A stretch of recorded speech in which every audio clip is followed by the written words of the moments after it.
भारत के सबसे महान मुस्लिम मुख्यमंत्री कौन से हैं? भारत के इतिहास में कई राज्यों में मुस्लिम राजनेताओं ने मुख्यमंत्री पद के तौर पर शपथ ली थी। इसमें सबसे पहला नाम जम्मू कश्मीर का आता है। जम्मू कश्मीर में अब तक 9 लोग मुख्यमंत्री बन चुके हैं और ये सभी मुसलमान थे। फारूक अब्दुल्ला, गुलाम नबी आजाद और महबूबा मुफ्ती जैसे नाम आप लोगों ने सुने भी होंगे। लेकिन जम्मू कश्मीर के अलावा भी भारत के कई अन्य राज्यों में मुस्लिम राजनेता मुख्यमंत्री के तौर पर मुख्यमंत्री ने शिक्षा, स्वास्थ्य और अन्य कई क्षेत्रों में खूब काम किया है, जिससे राज्यों और देश में विकास को गति मिली है। चलिए जानते हैं कि भारत के सबसे महान मुस्लिम मुख्यमंत्री कौन कौन से रहे हैं। बरकतुल्लाह खान। बरकतुल्लाह खान 9 जुलाई सन 1971 को राजस्थान के पहले मुख्यमंत्री बने थे। उन्हें भारत इतिहास के सबसे अच्छे मुख्यमंत्रियों में गिना जाता है। उनके नेतृत्व में राजस्थान में अनेकों विकास कार्य कराए गए। बरकतुल्लाह खान इंदिरा गांधी और फिरोज खान के काफी करीबी माने जाते थे। आजादी के महासंग्राम में उन्होंने जोधपुर रियासत में अंग्रेजों का जमकर विरोध किया। बरकतुल्लाह खान ने लखनऊ से लॉ की पढ़ाई की हुई है और इसी दौरान उनकी मुलाकात फिरोज गांधी से हुई थी। सन 1971 में वो लंदन में थे और इंदिरा गांधी ने उन्हें फोन करके जानकारी दी थी कि आपको राजस्थान का मुख्यमंत्री बनाया जा रहा है। कहा जाता है कि बरकतुल्लाह खान इंदिरा गांधी को भाभी कहकर संबोधित किया करते थे। 11 अक्टूबर 1973 को हार्ट अटैक के कारण उनकी मौत हो गई थी और अपने अंतिम समय तक वो राजस्थान के मुख्यमंत्री रहे। करीब 25 महीनों तक उन्होंने ये कार्यभार संभाला था। आज भी बरकतुल्लाह खान को राजस्थान के चाणक्य के तौर पर याद किया जाता है। अब्दुल गफूर खान 2 जुलाई 1973 को बिहार के मुख्यमंत्री बने थे और 11 अप्रैल 1975 तक वे सूबे के मुख्यमंत्री बने रहे। उन्हीं के कार्यकाल में संपूर्ण क्रांति की शुरुआत हुई थी। बाद में नीतीश कुमार ने बिहार से संपूर्ण क्रांति ट्रेन चलाने की भी शुरुआत की थी। अब्दुल गफूर खान का राजनीतिक सफर अलीगढ़ मुस्लिम यूनिवर्सिटी से शुरू होता है। भारत को आजाद कराने में भी उन्होंने अहम भूमिका निभाई थी और आंदोलन में भाग लेने के कारण उन्हें जेल में भी भेजा गया था। सन 1952 में पहली बार वे विधायक चुने गए। लंबे समय तक अब्दुल गफूर कांग्रेस से जुड़े रहे। राजीव गांधी के प्रधानमंत्री रहते हुए उन्हें मंत्रिमंडल में भी जगह दी गई थी। बिहार की राजनीति में आज भी अब्दुल गफूर खान का नाम याद किया जाता है। कहा जाता है कि उनके शासनकाल में छात्रों ने आंदोलन किया था, जिस कारण इंदिरा गांधी ने 1975 में देश में आपातकाल लागू कर दिया था। CH मोहम्मद कोया। भारत के महान मुस्लिम मुख्यमंत्रियों की सूची में मोहम्मद कोया का नाम भी आता है। वे जम्मू कश्मीर को छोड़ देश के पहले ऐसे गैर कांग्रेसी मुस्लिम मुख्यमंत्री थे। उन्हें 12 नवंबर 1979 को केरल राज्य का मुख्यमंत्री बनाया गया था। वे ऑल इंडिया मुस्लिम लीग के सदस्य थे। मुख्यमंत्री बनने से पहले वे 2 बार केरल के शिक्षा मंत्री भी रहे थे और अपने कार्यकाल में उन्होंने केरल की पिछड़ी जातियों को शिक्षित करने की दिशा में काबिल तारीफ काम किया था। मोहम्मद कोया के कारण ही आज केरल को भारत के सबसे शिक्षित प्रदेश के तौर पर जाना जाता है। हालांकि उनका कार्यकाल सिर्फ 54 दिन का ही रहा था, जिसके बाद विधानसभा को भंग कर राष्ट्रपति शासन लागू कर दिया गया था। बाद में सन 1981 से 1983 तक वो केरल के उप मुख्यमंत्री भी रहे थे।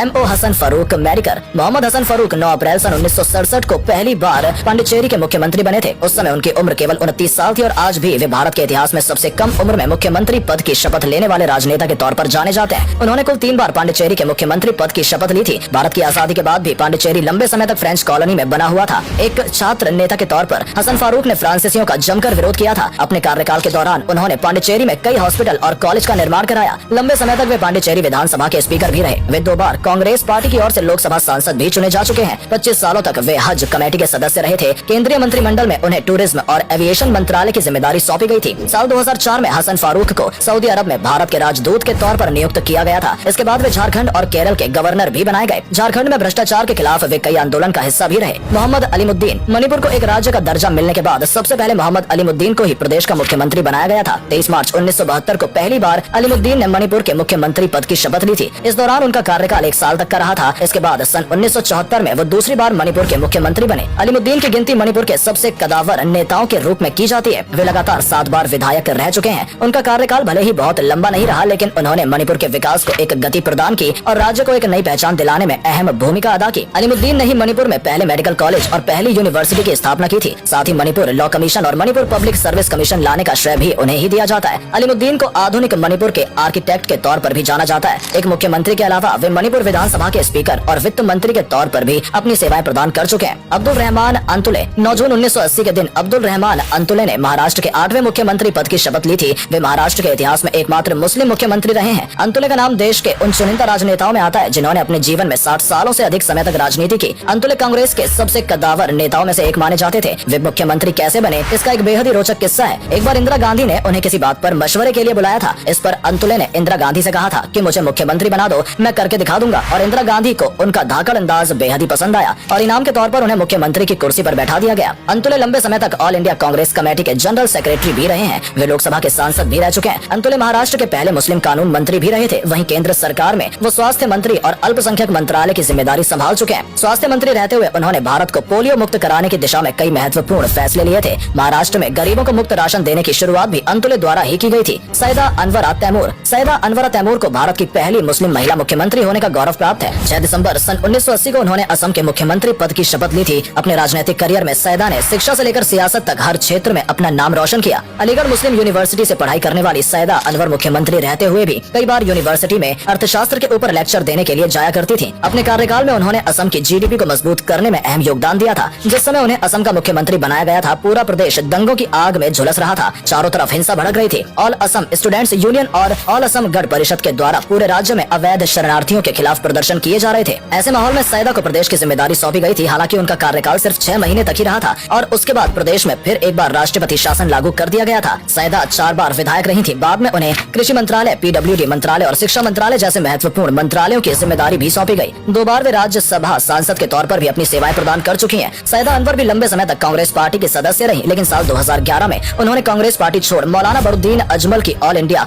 डेमोक्रेटिक पार्टी का दामन थाम लिया। तो दोस्तों, ये है भारत इतिहास के सबसे महान मुस्लिम मुख्यमंत्री जिन्होंने राज्य स्तर से लेकर नेशनल लेवल तक देश के विकास में अहम योगदान दिया। आज भारत जिस मुकाम पर खड़ा है उसमें सभी धर्मों के लोगों का विशेष योगदान रहा है। लेकिन हैरानी की बात यह है कि जम्मू कश्मीर को छोड़कर 21वीं सदी में भारत को अभी तक कोई भी मुस्लिम मुख्यमंत्री नहीं बना पाया। दोस्तों, आपको क्या लगता है, भारत के कौन से राज्य से अगला मुस्लिम मुख्यमंत्री बन सकता है? अपना जवाब हमें कमेंट करके जरूर बताएं। वीडियो अच्छी लगी हो तो इसे लाइक और शेयर अवश्य करें। आज के लिए इतना ही। आपसे फिर मिलेंगे एक नई वीडियो के साथ।